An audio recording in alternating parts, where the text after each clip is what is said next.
So it is a nice day here in the upper 70s, right at 80, I think. Anyway, got a brand new grill, just a regular charcoal grill. It's one of those barrel grill kind of things. And I thought I would do ribs, and I thought I would walk through the way that I do ribs anyway, in case anybody was interested in it. So I've got a chimney lighter with, you know, whatever, 12, 13 briquettes down in there, just a handful, just a little bit, because they're going to go on this pile over here that is offset. So the ribs will be over here on the far side. This pile over here is where the heat's going to come from. There'll be wood on there. Probably use pecan this time. And this is just one of the easy ways to do it on a regular grill if you don't have like a smoker with a side box or whatnot. I normally cook most stuff on grills like this because I've just gotten used to it. My last smoker burnt out, and my pellet grill smoker, yeah, I set that on fire, but that's a whole different story. Anyway, so to get it going though, I'm going to leave the vent open, and normally you leave your chimney open during the whole cook. But anyway, we're going to get this lit, and I'm going to go get the ribs ready to go on.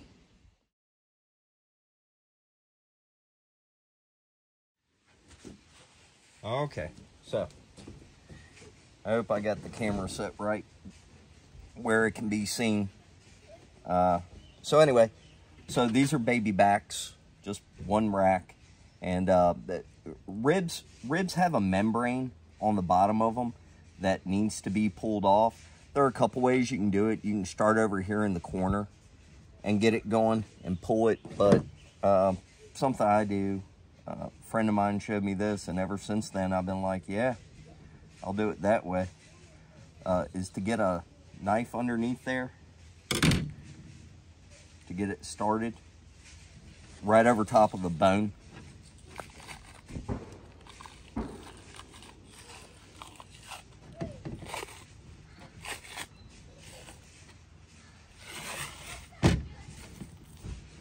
And get rid of the membrane. And then a little bit of mustard on both sides. This is just acting as a binder to help hold the rub on it. You don't have to use mustard. I normally do. And the mustard won't affect the flavor or anything like that. I mean, it's vinegar based, but you're only putting a little bit on there, and during the cook, you know, it all gets absorbed and you don't even notice it. You don't taste it or anything. And then I always wash all this stuff off whenever I'm done. And then fairly light coating of rub. It doesn't have to be real heavy. Everybody's worried about getting every single, you know, 1/4 inch covered and everything. You do that if you want to. I don't like a real heavy rub on the ribs. Me personally, I like to taste the smoke and the meat. And I mean, I want to taste the rub too, don't get me wrong, but I don't want it to be so overpowering. And then I'm gonna let that set on there just until the salt starts to pull some of the moisture out of the meat. It'll kind of start to look wet here in about 10 minutes or so, and then it's ready for the grill. Well, whatever way you're gonna do it. Anyway, all right. Okay, see how it's starting to look wet, shiny? That's because the salt has pulled some of the moisture out of it just a little bit. This is why I only put the rub on 15-20 minutes before putting it on the grill. I never put the rub on stuff and like leave it that way overnight, because it draws. You'll come back in the morning and the whole pan will be full of liquid, and that's the juices out of the meat, and you know, and then people cook it and they wonder why their stuff comes out dry and tough. You know, I always do it 10-15 minutes beforehand. Whenever it starts to get kind of wet looking like this, it's ready to go. So, oh, and by the way, that Nica Libre cigar, the Agnorsa leaf or whatever it's called, I don't know, it's a new one to me. That was really good. Anyway, and we got some pecan chunks and some hickory. Thank you again, Mark Green. And chimney's ready to go. I'll get this on here. Now, if you want, you can wait until the temp comes up. You know, in this case, I'm gonna cook them. I almost always cook ribs right around 250, but I'm gonna go ahead and throw the ribs on. If I can get them with one hand. Here we go. And they're gonna go meat side up, bones down, and they're gonna stay that way for the whole cook. Now I'm gonna end up turning them, but not flipping them over. And get this thing closed, let it come up to temp.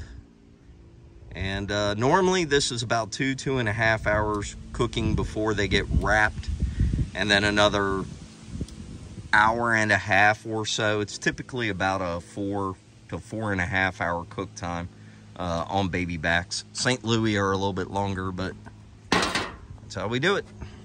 Yeah, all right. We will check on this in an hour or so. Yeah, all right. Been a little over an hour. Let me see what we got.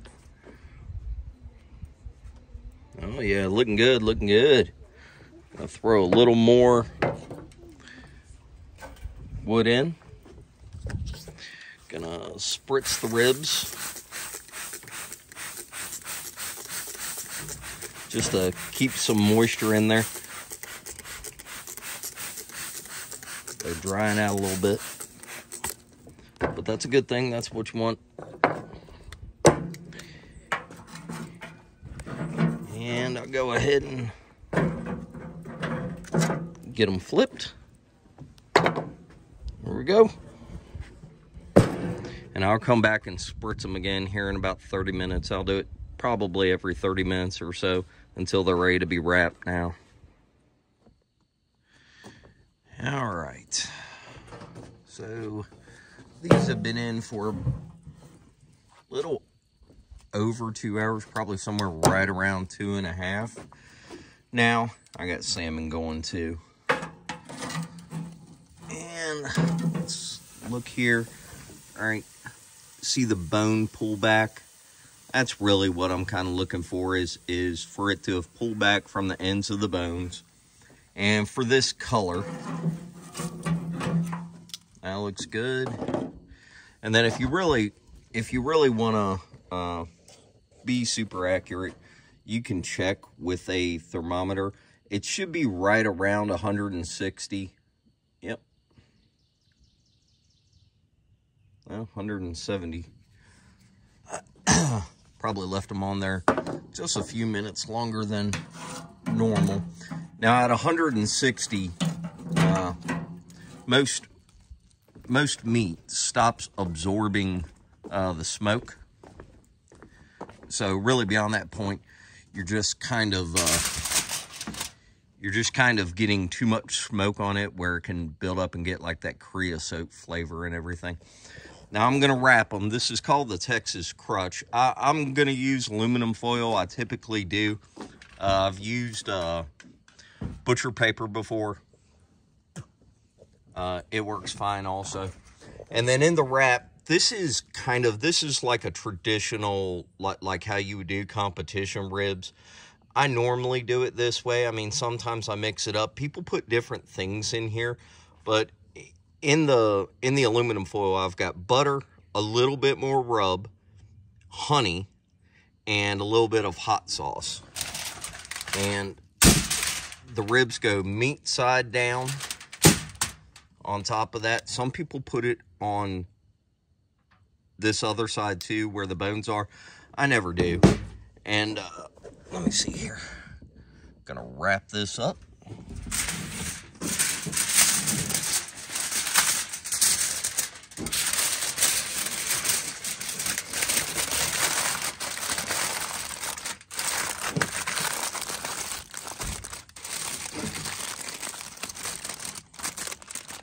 There we go. And it's important whenever you wrap it to get it fairly tight and down on there close to the meat, because there's liquid in there and it will steam the ribs if you leave too much airspace in there and everything, and you don't want that. You don't want the ribs steamed. What you want to do is we're going to cook that for another hour. I'm going to check it in an hour, but probably an hour, hour and a half, somewhere right in there. They're going to be done. And then that's whenever you glaze them and, you know, put the barbecue sauce on if you're going to or whatnot. And we'll be back in about an hour. Okay. Let's see what we got. So it was too dark outside to do it out there anymore. So I brought them in, but they were wrapped for about an hour and a half now. Now this is the point right here. Gonna be hot. This is the point right here where if you wanted to put a glaze or a sauce on it, you would put the barbecue sauce on now and put it back open like this, not wrap back up anymore. The wrap part is done. You would put it back open with the glaze or sauce on it back in the smoker, or you could finish in the oven if you wanted to for just about another 10 minutes. You got to keep in mind that the barbecue sauce has a high sugar content in it, and if you give it too much time in the heat, it will burn. And we definitely don't want that. Really all you're trying to do is give it time to just set on the stuff and get heated through.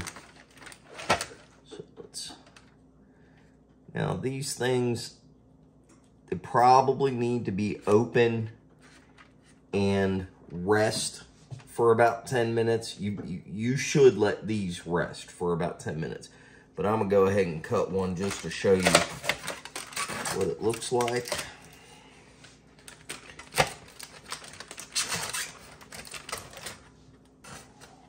Oh, they're hot.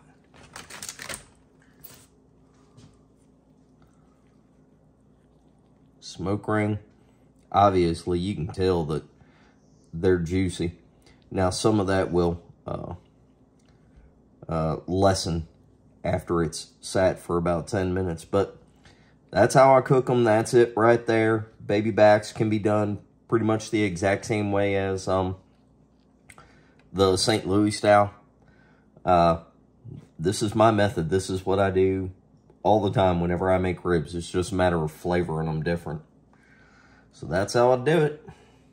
That right there is mine. All right.